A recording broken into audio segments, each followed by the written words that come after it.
Bishramganj motor stand সংলগ্ন এলাকায় জেলা প্রতিবন্ধী পুনর্বাসন কেন্দ্রটি পরিদর্শন করেন সিপাহীজলা জেলাশাসক সহ অতিরিক্ত জেলাশাসক।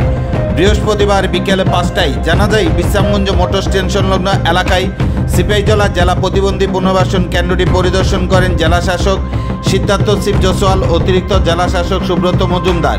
শিবিরে আসা বিভিন্ন প্রতিবন্ধীদের সাথে কথা বলেন জেলাশাসক এবং অতিরিক্ত জেলাশাসক, পাশাপাশি প্রতিবন্ধী পুনর্বাসন কেন্দ্রে দায়িত্বে থাকা আধিকারিকদের। জেলাশাসক জানান, প্রতিবন্ধী পুনর্বাসন কেন্দ্রে আসা প্রতিবন্ধীদের যেন কোনো রকম অসুবিধার সম্মুখীন হতে না হয়।